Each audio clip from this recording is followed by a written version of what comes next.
Темата за радоста секогаш е актуелна, зашто човекот, бил тој верник или не, во својот живот што бара друго ако не радост.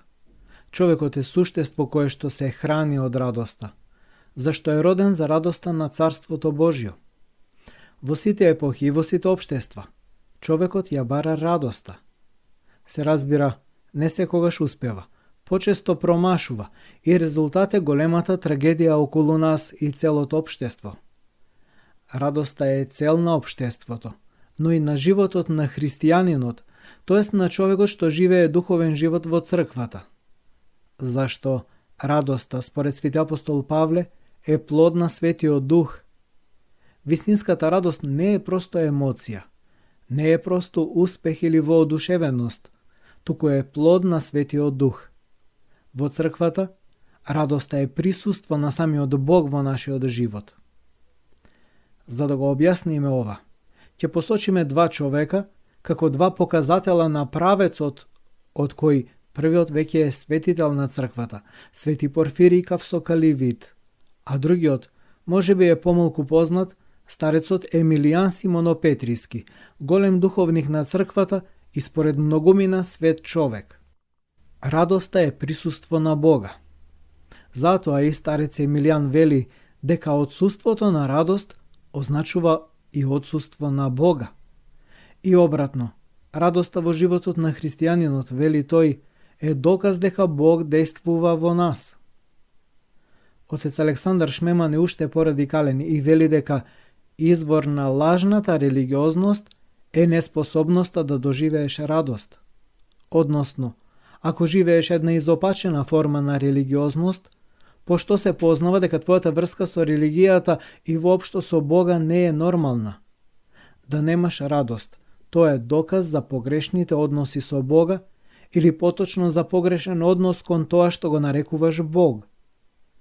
Најголемото обвинување против христијаните, особено од европските философи екзистенцијалисти, е дека христијаните ја изгубиле радоста. Например, Ниче вели: "Јас не можам да се убедам од животот на христијаните за Бог во кој веруваат, зашто тие луѓе немаат радост." Ако ги прочитаме древните книги, Патерик, Лавсаик и други, ќе видиме дека една од основните карактеристики на монашките заедници била радоста во нивниот живот, во меѓусебните контакти. Радоста зрачела од нивните лица. Една распознатлива црта по која човек можел да се увери дека некој е христијанин, била радоста. Радост во се, во милостината, во постот, во молитвата, во богослужбата. Се случувало со духовна радост, не во внатрешна грчевитост, не во притеснетост, која често се претвора во депресија. Христијанскиот живот не е живот во тагување, туку во трезвеност. Трезвеноста означува дека се познавам себе си, дека знам кој сум. Во животот на православната црква има ерархија, тоест неколку степени во нашето искачување кон Бога, и тие степени се поврзани со следното. Христијанинот треба прво да помине низ едно длабоко себепознание, кое ќе му дозволи да има братопознание, познание на ближниот, и од тука да има богопознание. Не можеш да отидеш директно пред Бога без да поминеш низ другиот. Во Евангелието тоа се кажува јасно. Но не можеш да го засакаш својот брат ако не се засакаш себе си во смисла на себепознание, помирување со себе, врска со нашата внатрешна реалност. Неслучајно Христос ја дава заповедта за љубов кон ближниот и вели да го возлюбиш како себе си, тоест да го засакаш ближниот како што се сакаш себе си, значи не во патолошка, егоистичка смисла, со нарцизам, зашто тоа е патологија и суетност. Познавајки се себе си, јас се разбирам себе си, имам врска со реалноста која што сум самиот. Воспротивно, што се случува? Ако тргнам кон мојот ближен без пред тоа да сум се познал себе си, ќе ги проектирам моите страсти врз него. Нема да го сакам, нема да му служам, туку ќе го експлоатирам. Исклучително важно е човек да знае во црквата кој е, што бара, каде сака да стигне. Многу важно е да го чуеме зборот на старецот, зашто мислам дека неговите текстови имаат едно современо разбирање и поглед кон општеството, кон современиот човек. Исто така вели дека храната на Христовиот подвижник е радоста. Радоста ја храни душата, духот, умот, за да може тој да се вознесе и да се оддава на Бога.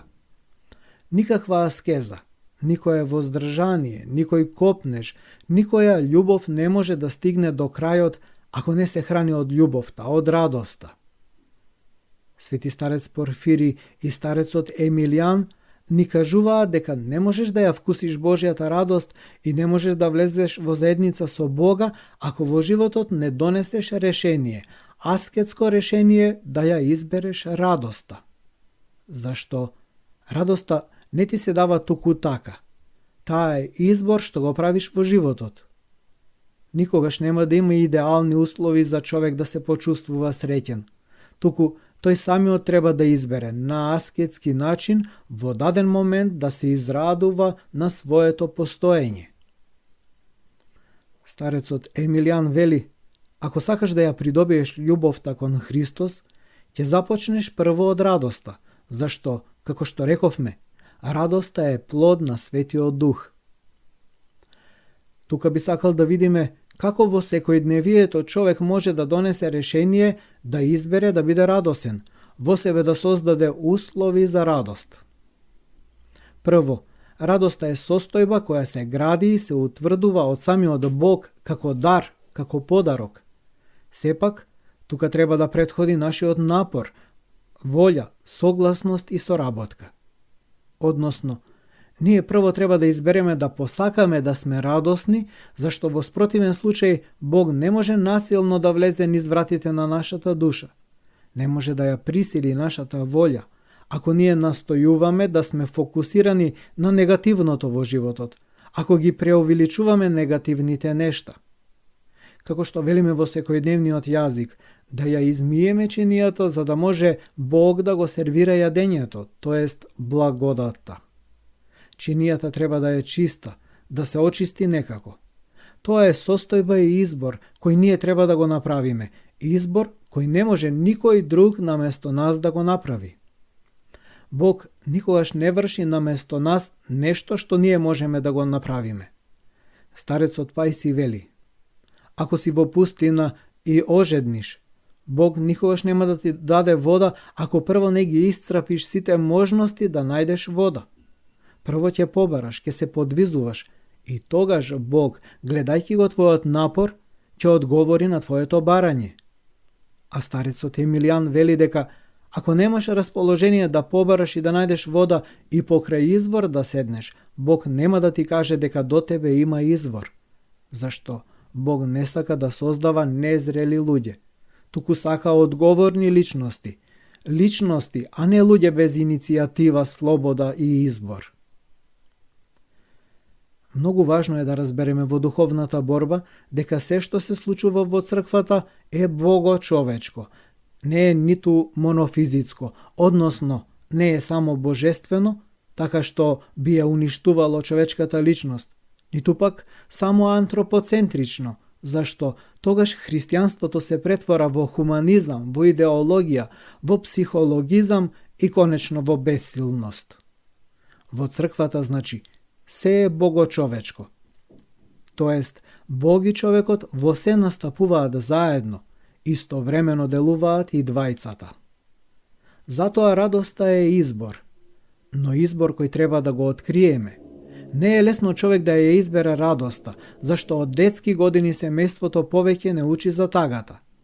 Кога родителите ќе те обратат повеќе внимание, кога ќе заплачеш. Затоа детето што прави? Плаче, се обидува да привлече внимание за да му придадат поголемо значење. Научени сме дека кога сме жртви и лелекаме, тогаш некој ни посветува повеќе внимание. Особено во современото општество, кога родителите не минуваат многу време дома и не им посветуваат толку време на децата.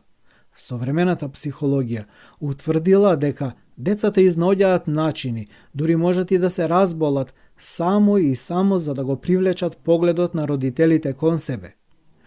Кога државниот службеник или некоја организација ќе те обрати повеќе внимание, кој ќе напише жалба или ќе ги тужиш, така сме подготвувани повеќе за тага, а не за радост. За да нема недоразбирање, треба да кажеме дека радоста е нешто сосема различно од задоволеноста. Радоста е едно, а задоволеноста друго. Да си задоволен, да го имаш она што ти е потребно, е нешто многу површно. Например, јадам нешто вкусно и тоа ми прави задоволство, задоволен сум, чувствувам некаква радост. Се наоѓам во убаво друштво, со пријатели и тоа создава во мене чувство дека сум радосен. Победува тимот за кој навивам, победува мојата партија или сум купил нешто ново. Но тоа не е вистинската радост, туку задоволност. Затоа, што се случува? Веднаш што ми исчезне причината за пријатното чувство, повторно паѓаме во меланхолија. Одиме на некаква забава. Тоа создава во нас површно задоволство, но се враќаме дома и уште пред да ја отклучиме вратата, повторно не притиска тагата, меланхолијата. Ќе поседиме со пријатели, но штом си заминат, доаѓа тагата. Радоста затоа е нешто многу подлабоко, многу посуштинско и не се менува од надворешни фактори. Човекот што ја има радоста, која е Христос, има тврдина, внатрешен темел. Чувствата надворешно може да се менуваат во различни околности, но во нас останува чувството дека наспроти тешкотиите, некој ме љуби и тоа ми дава мир. Многу пати не можеме да се зарадуваме зашто ја поистоветуваме радоста со нашата волја, со нашиот план. Со други зборови, кога се нервираме и стануваме гневни, кога нештата не се одвиваат така како што сме замислиле или планирале, и тогаш започнуваш да негодуваш, да се гневиш и така ги уништуваш во себе основите и предусловите за радост. Животот никогаш не е таков каков што го мислиме и си вообразуваме. Тој во себе носи несигурност, едно чувство дека не можеш точно да го познаеш и така започнуваме да паѓаме во меланхолија. Зад мојата внатрешна реакција се крие тоа дека нештата не течат точно така како што јас сум ги замислил. Затоа, во црквата што велиме? Се доверуваш на Божјата промисла, на тоа дека некој знае повеќе од тебе, но ти не го разбираш и се противиш. Но кога ќе поминат години и нашиот екзистенцијален часовник ќе се врати назад, тогаш ќе се сетиме и ќе дознаеме дека за наше добро нештата не се одвивале така како што ние сме сакале. За наше добро нашите молитви не биле услишани, за наше добро нештата не се случиле по наша волја, а ние сме мислеле дека Бог не слуша и молчи. Некој знаел нешто повеќе од нас. Во црквата не планираш, а се доверуваш. Се оставаш на Божјата волја и таа те води. Како да влегуваш во река и оставаш да те носи, независно дали со мирен тек или со вртлози, на крај ќе те однесе во морето. Така и во животот се доверуваме на Божјата волја. Една од причините заради кои не можеме да се радуваме е тоа што очекуваме некој друг да ни ја даде радоста. Очекуваме дека потполна радост ќе ни даде сопругата или сопругот, а всушност и тие се само луѓе. И тие се борат да ја најдат радоста и на нив им недостасува радост. Никоја страна го нема совршенството за да го даде совршенството на другата. Другиот исто така е човек со страсти, со слабости, и тој се бори и се подвизува, и тој ја бара радоста. Затоа, саканиот човек не може на апсолутен начин да ни го даде спасението, тоест радоста во мојот живот. Кога настојувам некој друг да ги одземе моите маки, таги, неволи, што всушност правам? Напразно се обидувам, зашто создавам еден замислен идол, еден измечтаен човек, каков што реално не постои. Совршенството во црквата е есхатолошка реалност, од вечноста, а не од сегашноста. И тоа постои само во Бога, само Бог е совршен. Затоа во црквата пред света причест добро се вели: да внимаваме, светињата е на светите, а народот или хорот одговара: еден е свет, еден е Господ Исус Христос, за слава на Бог Отецот. Амин. Еден е совршениот, Господ. Ние може да мислиме дека ќе најдеме совршен свештеник, духовник, старец, жена, деца, семејство. Но тоа е наша потреба, додека совршенството не постои никаде.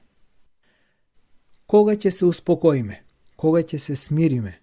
Тогаш, кога ќе осознаеме дека другиот е како нас, човек ранет, измачен со своји стравови, ќорсокаци, човек кој исто така се бори, се подвизува. И тогаш му простувам, тоест го сместувам во моето срце. Веќе не е мој противник. Има место во мене и тогаш се смирувам. Смирението не означува себесожалување. Зад себесожалувањето често се крие голем егоизам. Ние луѓето создаваме, било во бракот или во духовните односи или воопшто во општеството, една загушлива атмосфера за другите и тие не можат да дишат до нас. Смирението означува дека можам да го примам другиот, да го оставам да постои до мене, да не го зацкривам со моето лице, со желбите, со мојот егоизам, да покажувам почит кон неговата различност и уникатност. Кога се смируваш, може да имаш радост, зашто не бараш совршени нешта и тогаш започнуваш да наоѓаш радост во малите, секојдневни и обични нешта, кои ги гледаш од перспективата на Бога и на светото Евангелие.